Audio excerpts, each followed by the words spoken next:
नमस्कार बच्चों, आज हम तत्वों की सीरीज में जो है आगे बताएंगे फ्लोरीन के बारे में।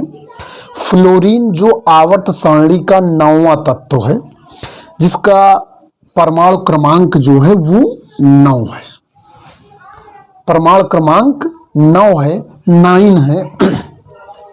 अब इसका परमाणु क्रमांक यदि 9 है तो इसमें इलेक्ट्रॉनों की संख्या 9 होगी और प्रोटॉनों की संख्या भी 9 होगी, क्योंकि परमाणु क्रमांक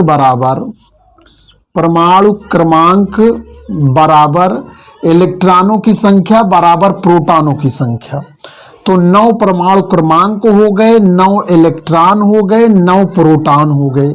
सबसे महत्वपूर्ण चीज ये कि इसका परमाणु क्रमांक 9 होता है और इसका जो है आपका इसमें जो प्रोटॉन होते हैं 9 होते हैं। इसका परमाणु भार 19 होता है। परमाणु भार 19 होता है। यहां पर इसका परमाणु क्रमांक जो है 9 हो गया। इस इलेक्ट्रॉनों की संख्या 9 हो गई, प्रोटॉनों की संख्या 9 हो गई। फ्लोरीन भी एक बहुत ही महत्वपूर्ण तत्व है।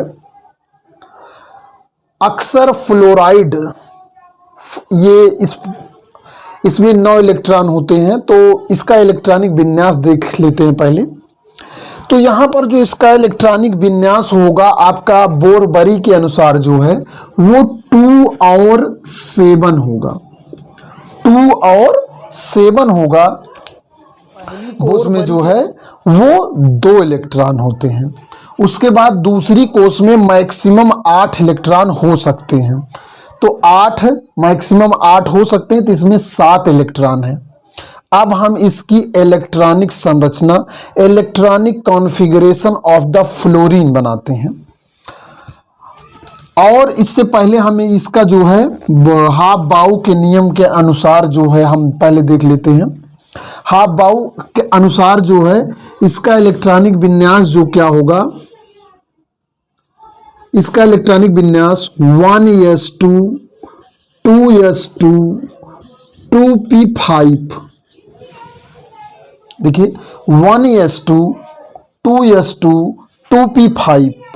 और आप जानते हैं यस में अधिकतम 2 इलेक्ट्रॉन रह सकते हैं, पी में अधिकतम 6 इलेक्ट्रॉन रह सकते हैं, डी में अधिकतम 10 इलेक्ट्रॉन रह सकते हैं और डी में एफ में अधिकतम 14 इलेक्ट्रॉन रह सकते हैं। तो उस नियमानुसार देखिए इसमें ये आपकी एक जो आगे लिखा हुआ है ये कोष को बताता है। और ये देखिए 2s2 2p6 ये पहली कोष है और ये दूसरी कोष है। ये आगे जो गिनती है ये मुख्य क्वांटम संख्या को बताएगी। ये क्वांटम संख्या की चर्चा आगे के चैप्टरों में होगी। जो ये 1 है ये मुख्य क्वांटम संख्या को बताता है। उसके बाद ये देखिए इन दोनों में 2 आगे है, sp अलग है, लेकिन ये 2 आगे ये बता रहे हैं कि ये दोनों ही एक कोष में है। तो p में 5 इलेक्ट्रॉन है, अर्थात इसमें 1 इलेक्ट्रॉन की कमी है, नहीं तो ये कंप्लीट हो जाए। वैसे भी इसमें देखिए इसमें 7 है, इसमें 1 इलेक्ट्रॉन हो जाए तो 8 हो जाएगा। तो ये दोनों 2 इलेक्ट्रॉनिक विन्यास हैं। ये बोरबरी के अनुसार है, ये हाफ-बाउ के नियम के अनुसार है। अब आइए हम इसकी संरचना को देख लेते हैं। आपके नाभिक में आपके जो है 9 प्रोटॉन, ठीक, और 10 न्यूट्रॉन है। 9 प्रोटॉन और 10 न्यूट्रॉन हैं। फ्लोरीन के नाभिक में 10 प्रोटॉन इलेक्ट्रॉनों की संख्या के बराबर होते हैं और 10 न्यूट्रॉन हैं। अब इसके पहली कोष में आप 2 इलेक्ट्रॉन रखेंगे। पहली कोष में कितने इलेक्ट्रॉन रहेंगे? 2 इलेक्ट्रॉन रहेंगे। और बाहरी कोष में इसके 7 इलेक्ट्रॉन रहेंगे। थोड़ा सा हम दूर में बनाएंगे ताकि आपको अच्छे से दिखाई दे। पहला इलेक्ट्रॉन, दूसरा इलेक्ट्रॉन, तीसरा इलेक्ट्रॉन, चौथा इलेक्ट्रॉन, 5वां इलेक्ट्रॉन, 6ठा इलेक्ट्रॉन, 7 इलेक्ट्रॉन। ये इस तरह की संरचना होती है। यहाँ पर ये 7 इलेक्ट्रॉन हो गए। अब इसमें 1 इलेक्ट्रॉन की कमी है। अगर फ्लोरीन किसी से 1 इलेक्ट्रॉन ले ले तो ये अपने निकटतम अक्रिय गैस फ्लोरीन के बाद जो 10वां एलिमेंट है वो नियान आएगा, जिसका परमाणु क्रमांक 10 है और उसका इलेक्ट्रॉनिक विन्यास 2-8 होगा। वह एक अक्रिय गैस है, उसे ना तो इलेक्ट्रॉन किसी को देना है ना इलेक्ट्रॉन को लेना है, वो स्टेबल रहता है। और जो अन्य तत्व हैं वो बॉन्डिंग करके उसी इलेक्ट्रॉनिक विन्यास को स्टेबल कंडीशन को प्राप्त करते हैं। तो फ्लोरीन क्या करता है, ये 1 इलेक्ट्रॉन किसी से भी बलपूर्वक ले लेता है, क्योंकि इसके पास पहले से ज्यादा है, ताकतवर है, इलेक्ट्रॉन को खींचने की इसके पास कैपेसिटी है, तो ये दूसरे से इलेक्ट्रॉन आसानी से ले लेता है। इसलिए फ्लोरीन पर हमेशा माइनस चार्ज होता है, यानी कि फ्लोरीन F- और ये जो है फ्लोराइड कहते हैं। और जब कभी ऋणात्मक, जैसे आइड IIDE, अगर किसी तत्व पर माइनस चार्ज आता है तो उस पर अक्सर आइड लगा दिया जाता है, आगे बताएंगे। अब यहाँ पर फ्लोरीन 1 इलेक्ट्रॉन लेता है तो इस पे 1 माइनस चार्ज आ जाता है और ये जल्दी से जल्द अपना अष्टक पूरा करके कंप्लीट करना चाहता है। तो आपने देखा कि इसके बाहरी कोश में जो है ये 7 इलेक्ट्रॉन होते हैं।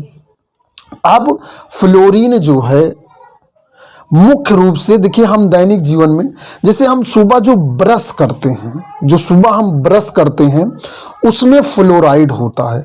फ्लोराइड की वजह से ही फेना होता है।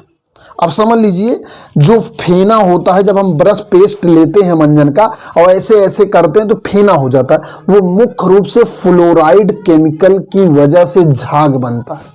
और मैं जब शेविंग करता हूं तो शेविंग में भी वही है, शेविंग में जैसे लगाए फेना बन गया, तो वो फ्लोराइड अलग से फेना के लिए फ्लोराइड का कंपाउंड रहता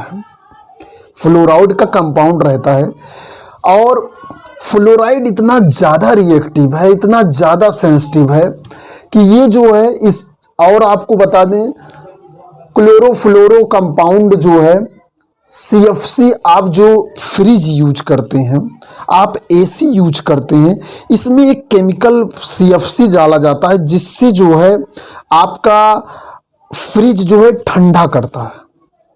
फ्रिज जो है लाइट से जलाने की वजह से जो है वो चीज़ों को ठंडा नहीं करता, उसमें एक फ्लोराइड का गैस भरा रहता है जिसमें फ्लोराइड भी पाया जाता है। इसलिए कभी पर्यावरण के जो जानकार हैं इस पे रोक भी लगाना चाहते थे कि भाई फ्रिज का इनडायरेक्ट मर जाएंगे, ठीक है, लेकिन डायरेक्ट नहीं मरेंगे।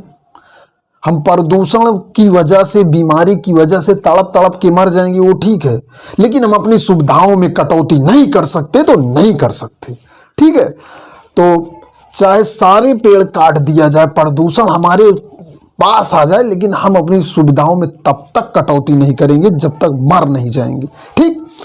चलिए आगे देखते हैं। जो प्रदूषण की स्थिति है उसको मैं एक लाइन में बता रहा हूं। तो यहां पर ये फ्लोरीन है। फ्लोरीन आपने जाना कि यहाँ जो झाग होता है शेविंग करते समय, फेना होता है, या आपकी जो फ्रिज होती है और AC में ये यूज होता है।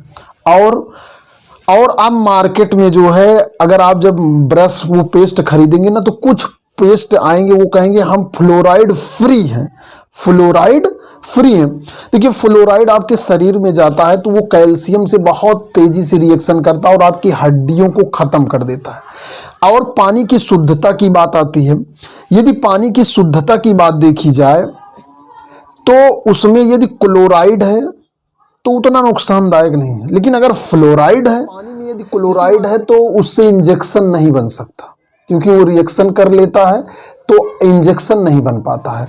तो फ्लोराइड क्या होता, अगर फ्लोराइड है तो वो हमारे शरीर में तुरंत दांतों में ही, शरीर में ही रिएक्शन कर लेता है। अभी जैसे हमारे उत्तर प्रदेश का लखीमपुर खीरी और बहराइच वाला जो बेल्ट है, वहाँ के पानी में फ्लोराइड की मात्रा ज़्यादा है, और जब फ्लोराइड की मात्रा ज़्यादा हो जाती है तो उसके कारण हमारे शरीर में जो है फ्लोरोसिस हो जाती है, इससे क्या होता है कि हड्डियां गल जाती, फ्लोराइड और हड्डियां टेढ़ी हो जाती है, कमजोर हो जाती है। इसलिए जहां पानी में फ्लोराइड की मात्रा ज़्यादा है वहां का पानी पिया नहीं जा सकता है।